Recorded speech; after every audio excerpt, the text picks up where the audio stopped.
আসসালামু আলাইকুম। প্রিয় দর্শক, অন্য মঞ্চের আলাপ চাইতায় আপনাদের সকলকে আমন্ত্রণ জানাচ্ছি। ঢাকা বিমানবন্দরের আগুন কে লাগিয়েছে? আওয়ামী লীগ ও ভারত, নাকি মোহাম্মদ ইউনূস ও পিনাকি, নাকি অন্য কেউ? বুঝতেই পারছি আজকের এখনকার এই প্রতিবেদনের হেডিং বা থাম্বনেল দেখে অনেকের চোখ কপালে উঠে গেছে। কপালে ওঠার কারণ আওয়ামী লীগ ও ভারতের নাম নয়, পরের নাম দুটো। সেটা হলো মোহাম্মদ ইউনূস এবং পিনাকি ভট্টাচার্য। আমার মন গড়া কথা কিন্তু নয়, এই প্রশ্ন কিন্তু সত্যিই উঠেছে। কেন উঠেছে তা একেবারে সূত্র উল্লেখ করে বলবো, এবং যাহা বলিব সত্য বলিব, সত্য বই মিথ্যা বলিব না। তবে এই প্রসঙ্গে যাওয়ার আগে ঘটনার ছোট্ট একটু বিবরণ না দিলে অন্যায় হয়।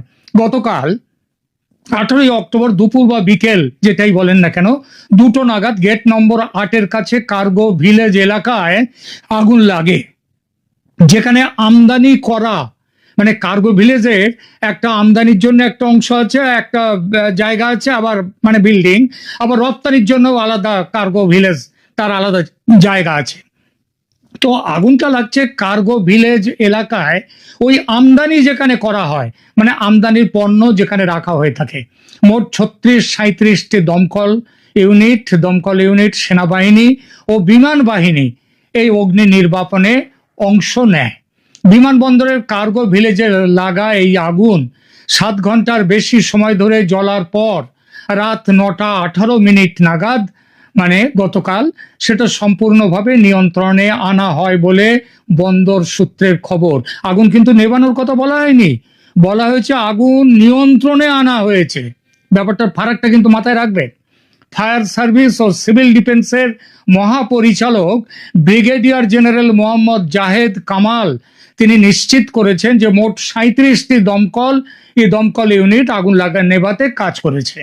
আগুন নিয়ন্ত্রণে আসে রাত 9টা 6 মিনিটে, মানে নিয়ন্ত্রণে আসার পর 9টা 6 মিনিটে প্রথম বিমানবন্দর থেকে ছাড়ে বা ফ্লাইট অপারেশন আবার চালু হয়।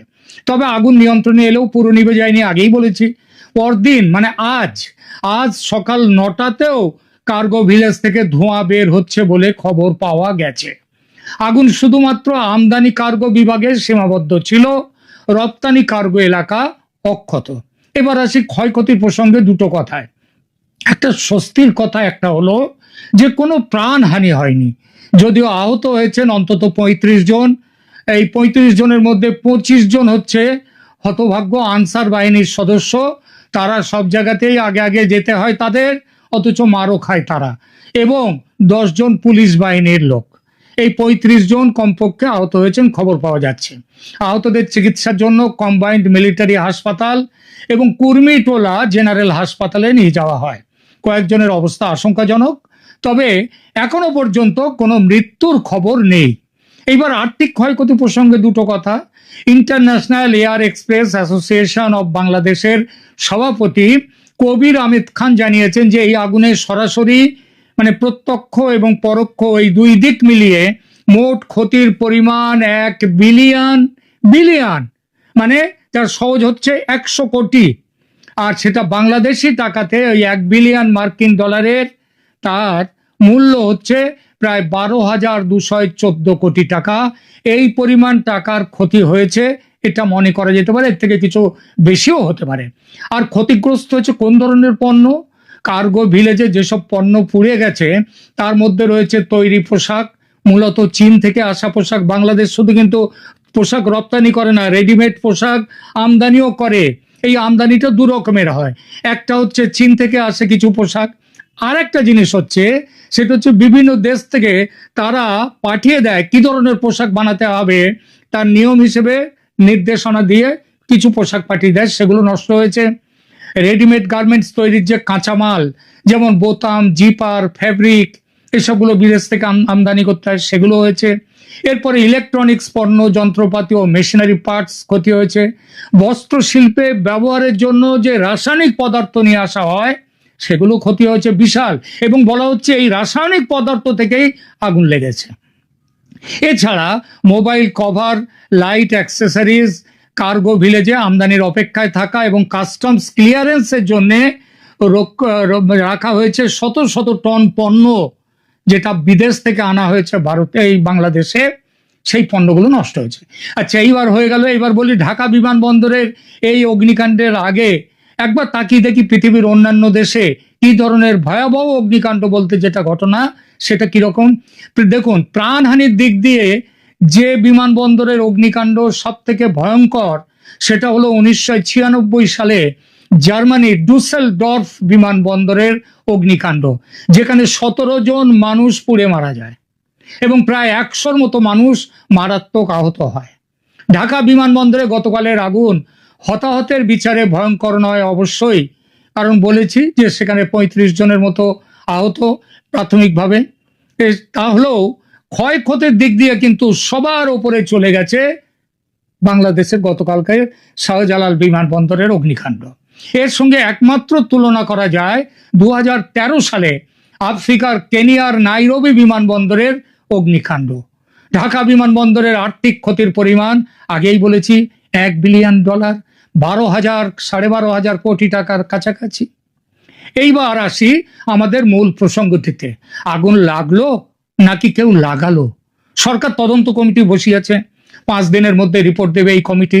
সেই রিপোর্ট তৈরি হবে কার মুখের দিকে তাকিয়ে, মানে কার মুখ চেয়ে, তাকে বাঁচানোর জন্যে, কার নির্দেশে।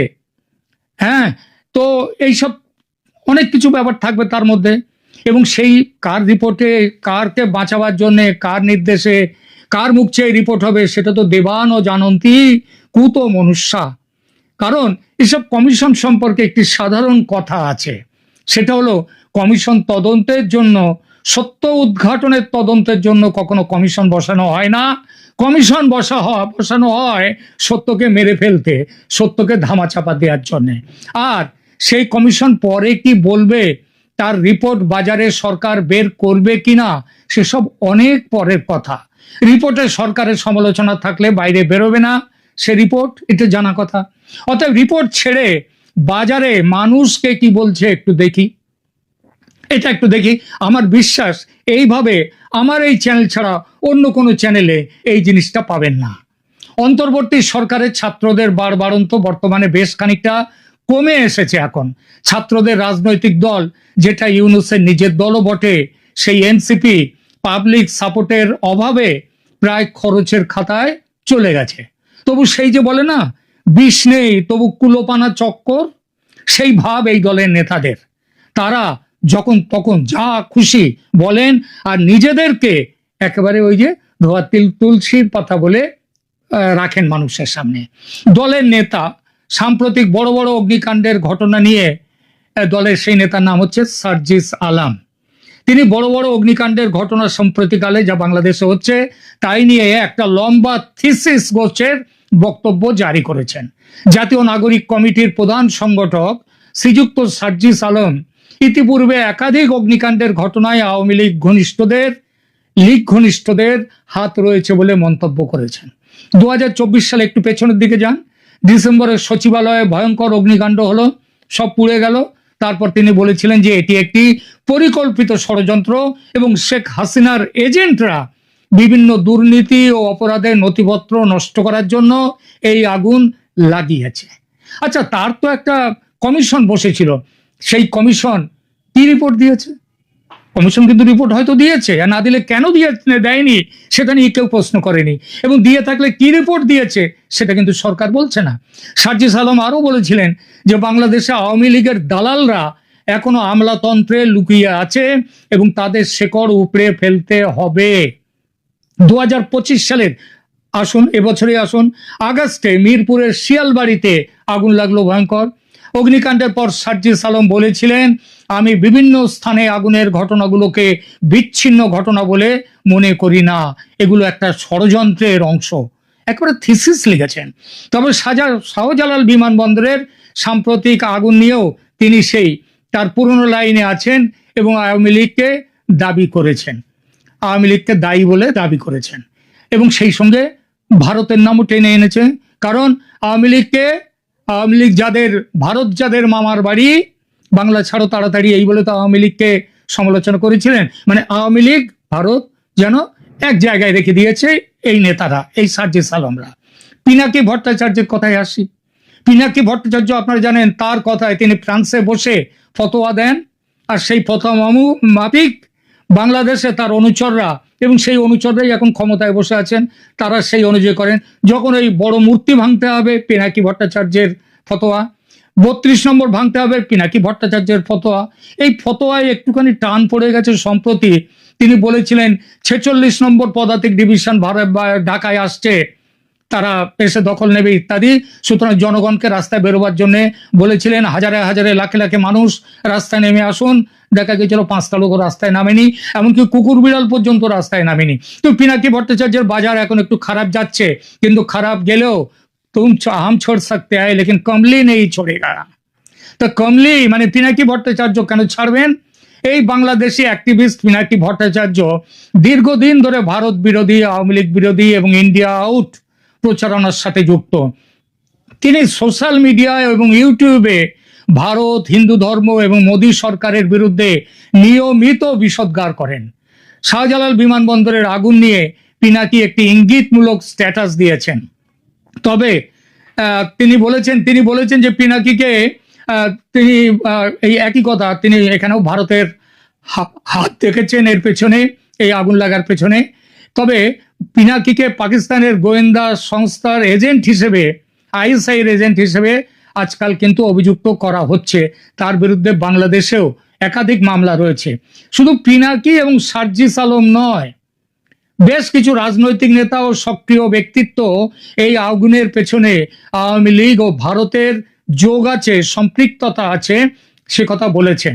সামাজিক মাধ্যমে কিছু অ্যাকাউন্টে সরাসরি আওয়ামী লীগকে দাবি করে পোস্ট করা হয়েছে। যেমন বিডি মিলিটারি এই পোর্টালে একটি টুইট, যেখানে বলা হয়েছে Awami League is carrying out sabotage across Bangladesh, their latest target was the cargo village at the international airport in Dhaka.